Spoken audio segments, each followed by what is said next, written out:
So here's the board that I'm going to be operating, and the headphones, my computer, Super Bowl media information, coffee, and duct tape. What more do you want other than coffee and duct tape? I don't know. Looking around, here's Radio Row. It's pretty empty right now just because it's still early Monday morning. But you'll notice there's Bueller's Day Off. That's where I'll be sitting. There's the CBS Sports. Here's NFL Network. And a variety of other radio stations from across the country.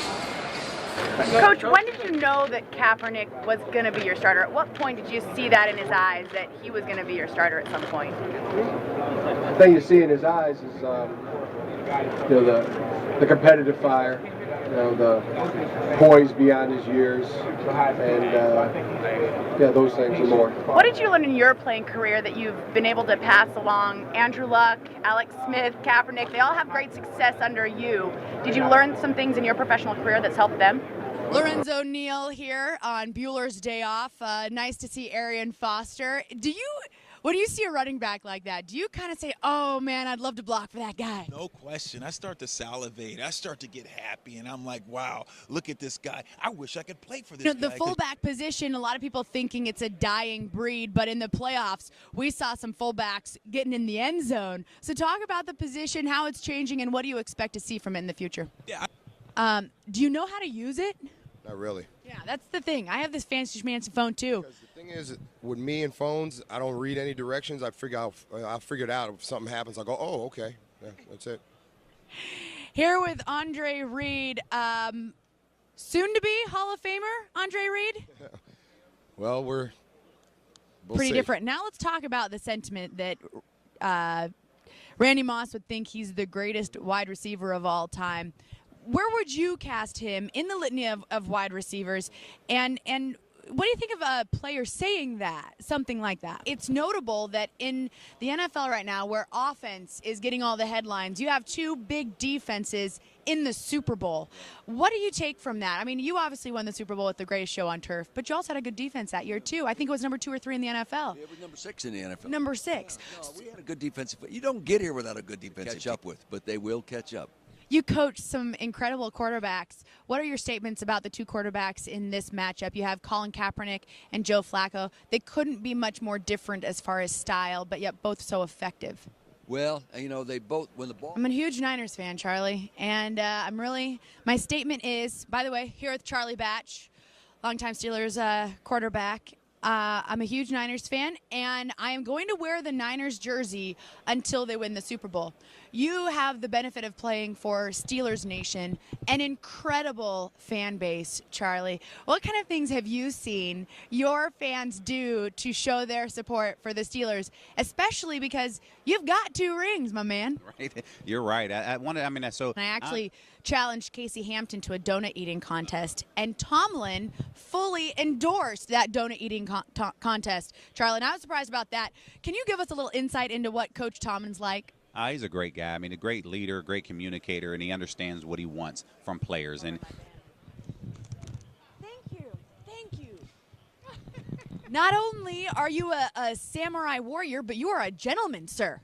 Jules, etiquette is one of the principles of the samurai warrior, along with loyalty, along with living through death, showing no fear, ultimate self-sacrifice. And furry hats. Or, you mentioned the warrior spirit, and the Ravens are seen as a very smash-mouth football team. They've been led by their defense for really the past decade. Last time they were in the Super Bowl, it was a very defensive-minded team. But now you have the 49ers also making some waves with their defense. Talk about that warrior spirit that permeates the defenses in the NFL. It's a great question. Friday, Radio Row, Super Bowl week. I'm Julie Beeler.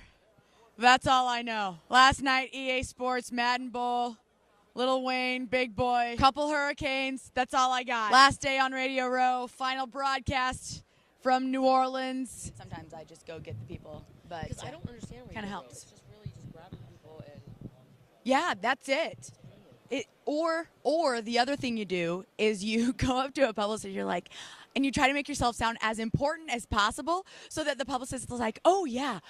So we're NBC Sports affiliate now. So that's all I dropped. I asked Miss America, I was like, so when you won this vaunted title, did you imagine rolling around Radio Row with a bunch of schleps You were at the EA Sports Party last night.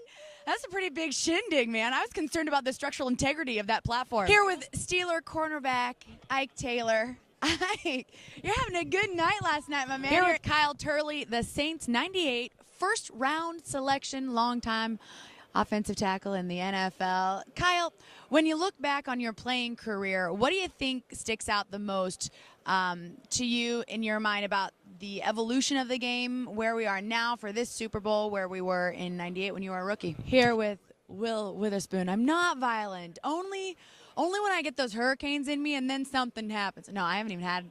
I had one sample, Will, of one of those hurricanes, and it was enough for me. I was done. No. You got to stop along the way and grab one at every location. Will, last night you were at EA Sports, and I found Super Bowl week is a crazy week, and I was watching the Madden Bowl, fake football, and I was so entertained by fake football, Will, that I had to come back and watch the conference title games on my computer. Right. How much of the mystique of being an NFL player is real, and how much of it is perception?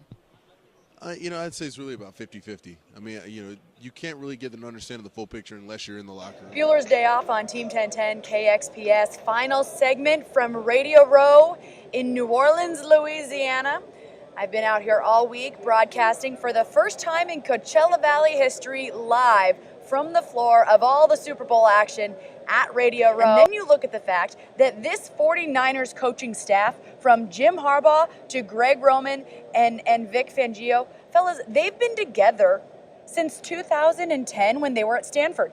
These two men, Roman and Fangio, were with Harbaugh at Stanford. Furthermore, both Roman and Fangio coached for the Ravens from 06 to 07 for Roman. Fangio was with the Ravens for 3 years from 06 to 09.